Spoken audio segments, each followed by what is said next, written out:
Alice, ready for his close-up at ipakilala sa atin lahat sino nga ba si Drake Palma sa bago niyang serye sa Viva One, ang seducing Drake Palma. Meron din siyang bagong makakatandem. May balita tungkol dyan si Von Belenario.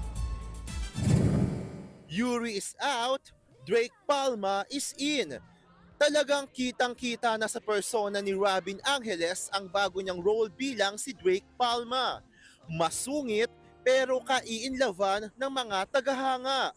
Kay Drake Palma, hindi ako masyado nakaka-relate. Kaya medyo challenging yung role na to sa akin kasi sobrang bago sa akin yung ugali ni Drake. Sa ilang mga eksena pa nga lang daw, napalaban na sa aktingan si Robin. Ngayon lang ako umiyak ng ganun kasakit. Ay, wow. May scene ako na ganun. Ipinakilala na rin ang mga makakasama ni Robin sa bagong Viva series. Kabilang dyan sina Angela Muji, Rafa Victorino, Sarah Jo, GAT member Ethan David, at ang kapatid star na si Dylan Minor. Si Angela ang gaganap na Alice na magiging partner ni Robin. Masaya pong katrabaho si Robin kasi Talaga? magaan siya sa loob kasama. Like Talaga? hindi, oo. Nakakainis. Pero mabait siya, tapos nakaka-pressure din konti kasi syempre magaling po siya umarte.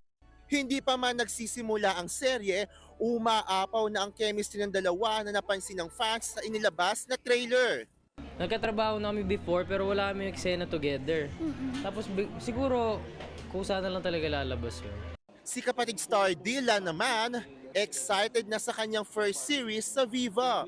Gaganap siyang si Trip Marco, ang pinsan ni Drake.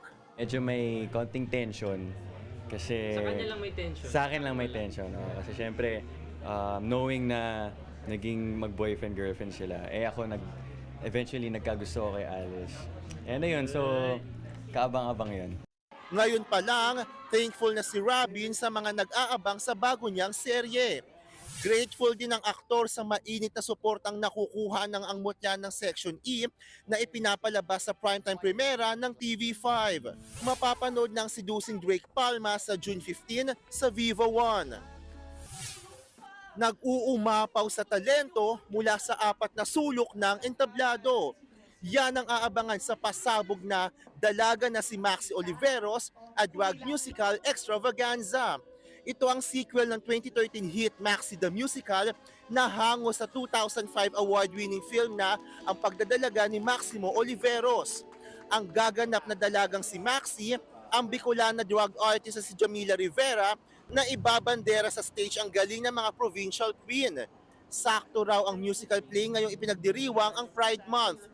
This is a message for all the Filipinos, the young queer kids, the families who are raising queer kids, na si Maxi Oliveros ay isang representation ng isang trans woman na tinanggap ng kanyang community.